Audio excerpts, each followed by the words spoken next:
Rachel was 17 when she first stepped into that dazzling world. The party buzzed with laughter and clinking glasses, the air thick with the scent of expensive perfume. She felt like a guest star in a movie she had no business being in. Her thrift store dress clung awkwardly to her frame, but she forced herself to hold her head high. That's when Marcus entered her life. Tall, confident, dressed in a tailored suit that probably cost more than her family's monthly rent. He was 40 and looked at her with eyes that made her feel special, important, and maybe even loved. When he spoke to her, his voice was silky, his words full of compliments she'd never heard before. "You're too beautiful to be stuck in a small town," he whispered that night, his hand brushing her arm lightly. She tingled at his touch, not knowing that those words would become a chain she'd wear for years. When Marcus proposed at 19, Rachel ignored the warning bells in her head. He offered everything she thought she wanted: stability, luxury, and escape from her family's constant financial struggle. Her parents, overwhelmed by the idea of their daughter marrying into wealth, gave their enthusiastic approval. But it wasn't love. It was a transaction. Marcus liked that she was young and beautiful, someone who would make him look good at business events. Rachel wanted security, and he had plenty of it. The wedding was extravagant. Rachel felt like a doll, dressed in lace and pearls, surrounded by strangers who sneered behind fake smiles.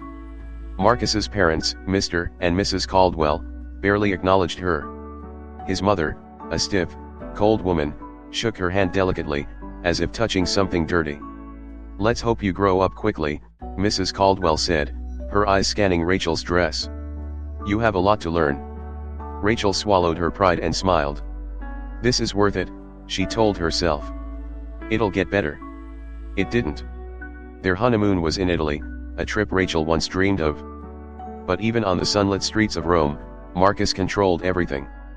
The restaurants they ate at, the places they visited, what she wore. He'd laugh off her suggestions, saying, "Trust me, sweetheart. I know what's best." At dinner one night, she made the mistake of ordering a simple pasta dish. Marcus's jaw tightened as he looked at the waiter. "She'll have the filet mignon instead," he said coldly. Rachel opened her mouth to protest, but he shot her a look, a subtle flicker of anger, that made her shrink. The contempt was clear. To him, she was naive, unsophisticated. His job was to mold her into the perfect trophy wife. Later that night, he held her close in their luxury suite. "You need to let me guide you," he whispered. "You want to make me proud, don't you?" She nodded, tears burning her eyes. "This is what I signed up for." When they returned home, Rachel was thrust into Marcus's social world, a world that viewed her with thinly veiled disdain. The Caldwell family hosted dinners where every conversation felt like a test she was destined to fail. At one dinner, Marcus's father, a stern, gray-haired man, asked Rachel about current events. She stammered through an answer about politics, her cheeks burning as Mr. Caldwell shook his head. "Maybe stick to simpler topics," he said, his voice dripping with condescension. "You don't want to embarrass Marcus." Marcus chuckled, patting her hand. "She's still learning." Rachel's face burned with shame, but she forced a smile. Every dinner, every gathering, was the same. The subtle put-downs, the eye rolls, the whispered comments when they thought she wasn't listening. At home, Marcus's control tightened like a noose. He decided how she spent her days. If she mentioned wanting to go back to school, he'd laugh softly. "Why do you need that? You have everything here." If she complained about feeling lonely, he'd remind her how lucky she was. "You're ungrateful sometimes, Rachel. Do you know how many women would kill to have this life?" She'd stare at the marble floors, the crystal chandeliers, and wonder how she ended up feeling so empty. The wealth that once dazzled her now felt like a cage. When their first child, Mia, was born, Rachel hoped things would change. Maybe having a baby would give her life purpose. But even motherhood was something Marcus tried to control. He hired a nanny without asking her. He decided on Mia's clothes, her education, her activities. When Rachel suggested she'd like to take Mia to the park alone, Marcus laughed. "That's what the nanny is for. You don't want to waste your time on that." Each decision chipped away at her sense of self. She was just a decoration in her own life, a mother in name, a wife by title, but a stranger to herself. One evening, After a charity gala where Marcus had paraded her around like an accessory, Rachel sat in the empty nursery. Mia's toys were perfectly arranged, untouched by her mother's hands. She looked at her reflection in the window, seeing a woman she no longer recognized.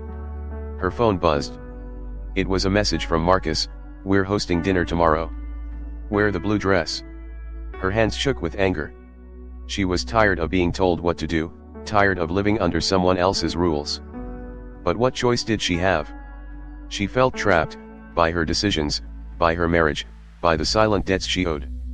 Years passed. The children grew, and Rachel's smile became something she wore like a mask. But when Mia turned 17, the same age Rachel had been when she met Marcus, something snapped inside her. Mia came home from a party one night, excitedly talking about an older man who had paid her a compliment. Rachel's heart pounded in her chest. "Stay away from men like that," she whispered, gripping her daughter's hand. "Promise me." Mia looked at her mother, confused. "Why?" Rachel's eyes filled with tears. "Because I know what happens when you trade your freedom for a promise that sounds too good to be true." In that moment, Rachel realized she couldn't change her past, but maybe, just maybe, she could protect her daughter's future.